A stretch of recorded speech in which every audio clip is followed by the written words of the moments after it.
speaking of showing some love, this is a player I want to discuss that I have a lot of love for, Sam. I do. Sure. I have a ton of love and respect for. And you saw the report yesterday. The Los Angeles Rams are looking to move Matthew Stafford. And that report was quickly, I guess, corrected by the Rams because they said, he's our quarterback of the future. But there's also conflicting reports that he'd be okay being traded. It's a weird situation for Matthew, but this tells me the Rams, if they do trade Matthew, which I don't know if they will, they're heading towards a rebuild. And Sean McVay said he will come back this year to coach the Rams. I don't see a scenario in which they trade Matthew. But the fact that I even saw, put the camera on me, Alex. The fact that I even saw yesterday, there was legitimate conversation about bringing Matthew Stafford back to Detroit. How dare you? How dare you even mention the idea of that? And it has nothing to do with Stafford. Love and appreciate what Stafford did to Detroit. But if you actually think that Stafford should come back to Detroit, you're a dumbass. And it's not happening. So I had to address it. There's no way in hell, even if he was traded or released or whatever, if he was available, the Lions should have zero interest in that, Sam Flannel. I mean, I could say what I want about Jared Goff. There's no way in hell I'm bringing Matthew Stafford back to Detroit. That chapter has closed. It has closed. It seems like he's also on the downswing of his career, too. I mean, obviously, after having that great season where he helped lead the Rams to a Super Bowl in his first year with them, with a loaded roster, by the way. I mean, last season was injury-plagued, and he had 10 touchdowns, 8 picks. And especially looking forward, he has a pretty expensive contract. We're talking about $50 million cap hits within the next few years. And that's not something that the Detroit would want to take on. I don't know how much they would have to pay of that if they did trade for Stafford, but why in a million years would you do that? And here's the problem, Jeff, and I think that we've all ran into this with Matthew Stafford. This idea that Matthew Stafford was this superstar quarterback and the only thing that prevented him from winning big with the Lions was organization, yeah, that's partially true, but Stafford has to lay some of the blame for that. And I think that a lot of people are kind of looking at him, Lions fans, through rose-colored glasses. Did you know that with the Detroit Lions, his record against teams that ended the season with a winning record, 8-68, was that all his fault? Absolutely not, but that is a terrible that's ghastly bad. It doesn't look good, Sam, because he's playing the most important position in football, yes. And that's your record. So, again, even the PI against the Dallas Cowboys, you still got the ball back. The game didn't end immediately after that PI call. And again, I'm not going to sit here. This isn't a bash Stafford segment, but it's more of a reality check for Lions fans. There's no way this is happening. And quite frankly, I don't see a scenario in which the Rams trade him because what is their plan? I mean, unless they want to tank and take a quarterback next year, then why the hell did Sean McVay come back? He ain't coaching a team that wins 2 games. No, I mean, honestly, Sean McVay should have probably retired. Given what's going to happen now. Because to the Rams' credit, they kind of did the whole F them picks, and now the bill is going to come due. But to the Rams' credit, they did cash one in with Matthew Stafford, and they'll forever have that Super Bowl. I think Sean McVay has cemented himself firmly as a Hall of Fame coach, one of the more brilliant offensive minds of this generation.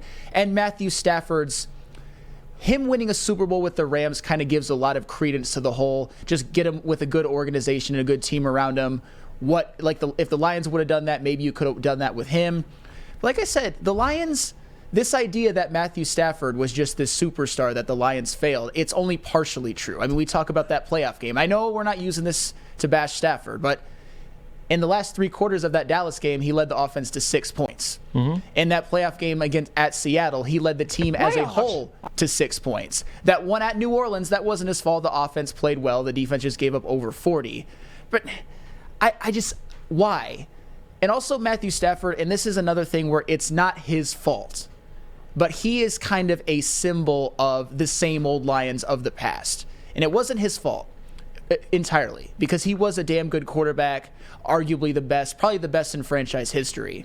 But the fact that Matthew Stafford is your best quarterback in franchise history, that tells more about the franchise as a whole than about Matthew Stafford. He is a symbol. Those are JB's words, not mine.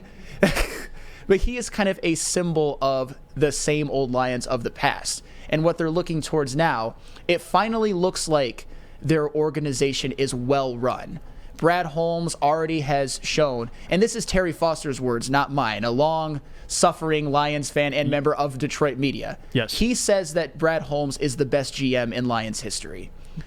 Dan Campbell looks like he can coach. After having a lot of questions about him, I think he answered a lot of them with the way that they finished the season. You got a lot of young talent through the drafts. You've got an offensive and defensive coordinator, an offensive coordinator that is definitely a young star, one of the better coordinators in the league, and Aaron Glenn, who has showed improvement. Why would you want to mess all of this up? I mean, it wouldn't necessarily mess all of it up, but trading for Matthew Stafford will be very, very off-brand for a Brad Holmes, and there's no reason for it. None. With all the news that the Rams are facing right now, with releasing Bobby Wagner, Jalen Ramsey potentially being dealt, Aaron Donald deciding whether he should retire or not, he's expected to be back. If I'm Sean McVay, you should have left when you had the chance. He's too good of a coach to coach that disaster. Go be in broadcasting. Go make a bag. Go get paid millions and millions and millions of dollars to go talk about football, which he can do. Super intelligent man. But, JB, send him through. Who do we got? All right, we got Dan from Cali. I'm sure he's enjoying the weather in Cali right now. Dan in Cali, man. What do you want to discuss? Wanted to talk about the Jackson trade thing. Come on, guys. What are we doing, honestly? So I want to break this down real quick, and then you tell me your answer. So you can have Lamar Jackson and pay another $20 million.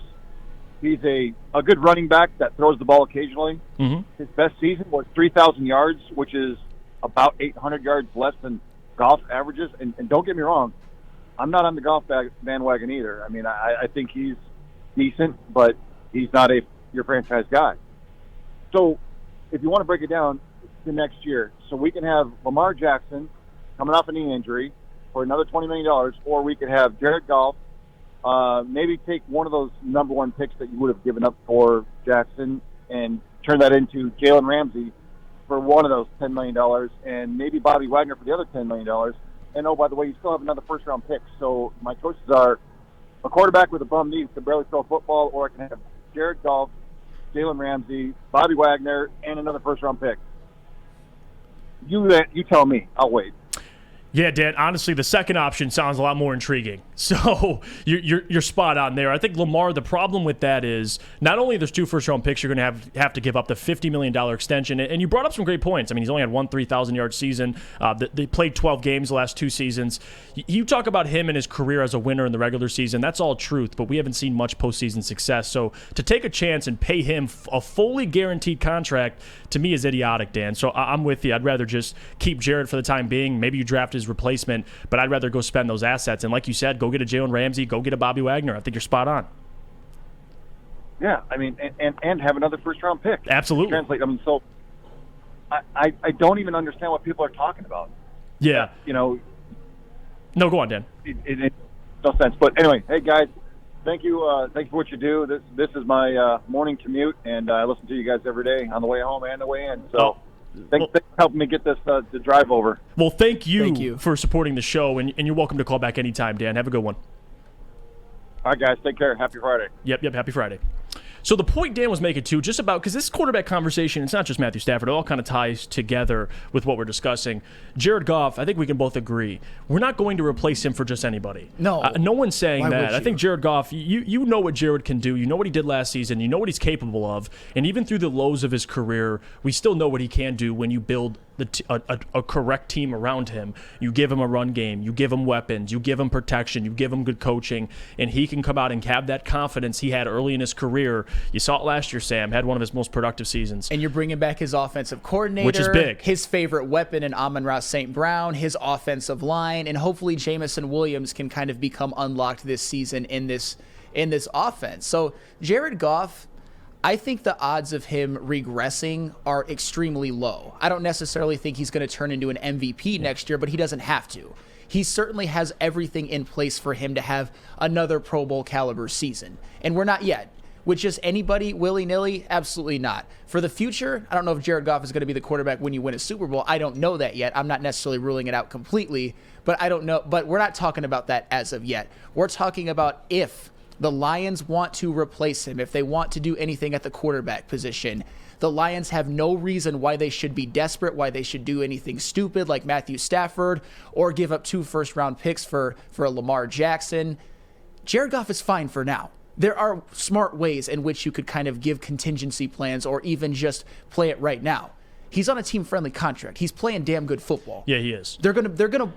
The odds are they're going to win and be in the playoffs the next couple of years. I know, knock on wood, obviously, but that's what the odds makers say. That's not what I'm saying. No, and again, for the conversation, I love this comment. MM says, WoodwardSports.com. I like Goff and don't want to draft a quarterback, but just to dismiss the chance of taking Stroud or Young is just stupid. It really does make sense to take a quarterback this year. MM, you couldn't have said it any better.